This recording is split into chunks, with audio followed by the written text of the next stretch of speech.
When a team member underperforms, we often spend days fixing the output. But in professional management, a small adjustment in how we communicate can solve the problem before it starts. Clear workplace communication directly impacts team productivity.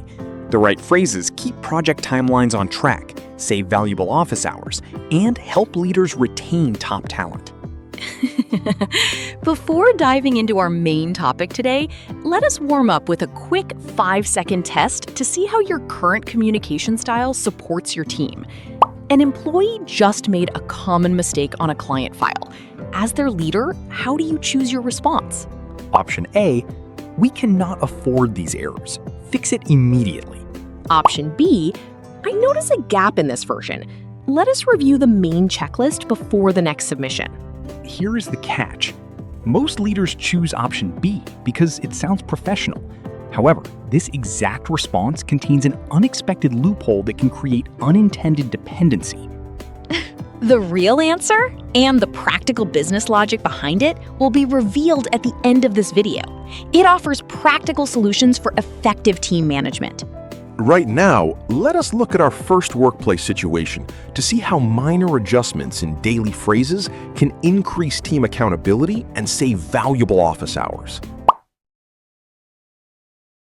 Our first situation takes place in a setting most working professionals will recognize. A project deadline is approaching, and a team leader needs a summary report completed quickly. The leader walks over to a team member and says, "Please finish this report as soon as possible. Make sure it looks good." This is the first major mistake, vague delegation. The phrases "as soon as possible" and "looks good" have no clear meaning in business. When a manager uses this language, the impacts are immediate. The team member feels unclear about their next step because they do not know the exact priority. They guess what the manager wants, spend hours on the wrong details, and deliver unexpected outcomes. The project gets delayed, team confidence is affected, and the manager ends up spending additional time doing revisions. To avoid this, a professional leader replaces vague words with clear deadlines and measurable standards. Let us hear how Chloe handles this correctly in a workplace conversation. Hi, Harvey. I need you to draft a 3-page summary of the Q1 sales report. Please prioritize this task and send the first version to my inbox by 3 p.m. today. This gives us time to make adjustments before our client meeting. I can handle that, Chloe. I will adjust my schedule and have that first draft ready for you by 3 p.m. Let's look at the difference. The phrase "prioritize this task" tells the employee exactly where to focus their energy. By giving a clear time, like 3 p.m. today, there is no guesswork involved. A professional leader also explains the purpose, such as before our client meeting. When people understand why a deadline matters, their accountability increases. Now it is your turn to practice. We will show the correct phrase on the screen, listen closely, and then repeat. Let us practice. Please prioritize this task and send the first version to my inbox by 3 p.m. today. One more time. Focus on speaking clearly.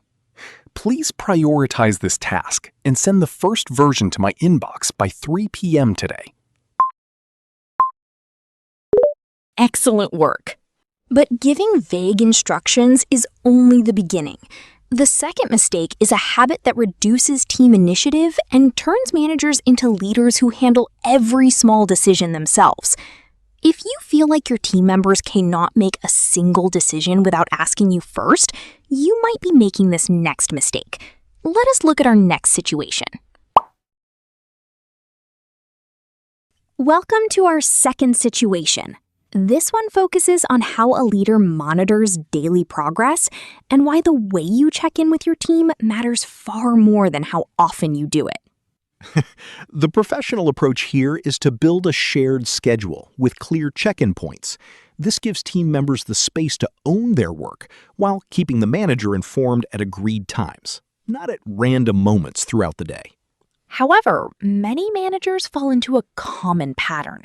When they feel pressure about a deadline, they begin checking on their team constantly, interrupting the workflow with unscheduled questions. For example, a manager stops by an employee's desk 3 times before lunch and says, "Why haven't you finished that presentation yet? Show me every slide you have done right now." Before we look at the better way, let's look at what is actually happening in that sentence. The manager is asking for a result, but the team member hears something different. They hear, "I do not trust you to do this without me watching." This is a well-documented pattern in workplace communication. When a leader's words show low trust, the team responds by losing initiative. Instead of thinking independently, employees begin waiting for approval at every small step. The work slows down, and so does the manager, who now has to be involved in everything. This is what professionals call an ineffective cycle. The manager checks more because progress feels slow, and progress feels slow because the manager keeps interrupting it. A better approach is to move from unscheduled check-ins to structured ones. The manager agrees on a specific time in advance, so the employee can plan their day around it. Here is a phrase that works well in this situation. Let us have a quick check-in at the end of the day to see if you need any support. Look at 2 things about this sentence. First, the phrase quick check-in means that this is a planned professional conversation, not a sudden interruption. Second, if you need any support, changes the manager's role. It positions the leader as a resource, not an inspector. Let us now hear how this sounds in an office conversation. Hi, Harvey. I know the client presentation is a key project. Let us have a quick check-in at 4 p.m. today just to see if there is anything you need from my side before the deadline. That works well, Chloe. I am working through the market data right now, and I will have the key updates ready for you at 4 p.m. Now, let us practice this phrase together. You will see the text on screen. Listen once, then speak aloud during the pause. Let us have a quick check-in at 4 p.m. to see if there is anything you need from my side. One more time. Keep your tone steady and professional. Let us have a quick check-in at 4 p.m. to see if there is anything you need from my side. Well done. When a manager checks in with purpose rather than pressure, the whole team performs with more confidence. We have seen how unclear instructions create confusion and how constant monitoring reduces initiative. But our third situation looks at a habit that does something different. It does not slow the work down. It stops people from speaking up at all.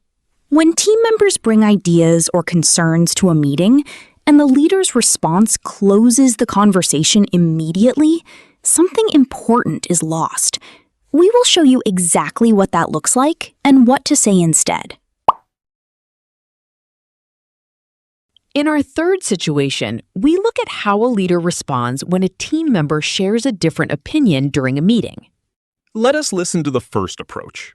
Pay close attention to how the leader closes the conversation. Hi, Chloe. Regarding the new project schedule, I notice our current timeline does not leave enough time for final testing. I think we need to adjust the launch date. We already approved the timeline last week. We just need to follow the plan and meet the deadline. Let us break down what just happened. On the surface, the manager's words are calm, but this response closes the conversation immediately. The phrase, "we already approved the timeline," means that new information is not welcome. And "just follow the plan" tells the employee that their judgment does not matter here. When this happens over time, the team becomes quiet. Employees stop sharing concerns, even when they see challenges ahead. Now let us hear a professional approach, how a leader opens the conversation while staying in control while still in control. Hi, Chloe. Regarding the new project schedule, I notice our current timeline does not leave enough time for final testing. I think we need to adjust the launch date. That is a fair point to raise. Let us look at the timeline details together so I can understand the specific challenges you see. Look at what changed. The phrase, "that is a fair point to raise," tells the employee their input is worth discussing without the manager automatically agreeing to change anything. Then, let us look at the timeline details together moves the conversation from opinion to facts. The manager stays in control by asking for data before making any decision. The employee feels heard. The project gets a full review, and the manager's position remains clear throughout. Let us practice this phrase together. Look at the screen, listen once, then repeat during the pause. That is a fair point to raise. Let us look at the timeline details together. One more time. Use an open, steady tone. That is a fair point to raise. Let us look at the timeline details together. Good work. One sentence is enough to keep the conversation open and the team willing to speak up. We have now covered all 3 communication patterns, from unclear instructions to constant check-ins to closing down team input. We still have one thing left from the beginning of the video, the answer to our quiz. And after that, a speaking challenge using the 3 key phrases from today. Let us move directly to the quiz answer. Now, let us return to the 5-second test from the beginning of this video. As a reminder, your team member made a common mistake on a client file.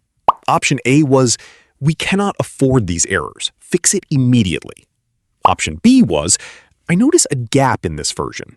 Let us review the main checklist before the next submission. So, what is the real answer? The truth is, neither option provides the perfect solution. Most leaders choose option B and think it is perfect. However, option B contains a hidden problem. By using the phrase, let us review, the manager accidentally takes over the responsibility. When you say, let us, the employee feels that the manager will help fix the mistake. This creates dependency. A professional leader uses language that empowers the employee to grow while offering steady guidance. A much better response is, I notice a gap in this version. Please review the main checklist and update me once it is corrected. This small change from let us to please builds professional confidence. Instead of doing the work for them, you show full trust in their ability to find the solution. It encourages the team member to take pride in their work and develop self-correction skills. At the same time, the phrase, update me, ensures that the leader remains connected and ready to support if needed. To close our lesson, we have a quick 60-second speaking challenge using the 3 key phrases from today. Let us begin. Phrase 1. Setting clear deadlines. Please prioritize this task and send the first version to my inbox by 3 p.m. today. Let us practice together. Please prioritize this task and send the first version to my inbox by 3 p.m. today. Phrase 2. Organizing a structured update. Let us have a quick check-in at 4 p.m. to see if there is anything you need from my side. Let us practice together. Let us have a quick check-in at 4 p.m. to see if there is anything you need from my side. Phrase 3. Welcoming alternative viewpoints. That is a fair point to raise. Let us look at the timeline details together. That is a fair point to raise. Let us look at the timeline details together. Excellent effort. Remember, leadership is not about a title. It is about the specific words you choose when you speak to your team. If you found these phrases helpful, please subscribe to our channel for weekly office communication lessons. Save this video so you can review these sentences before your next team meeting. Thank you for watching, and we will see you in our next conversation. Goodbye for now.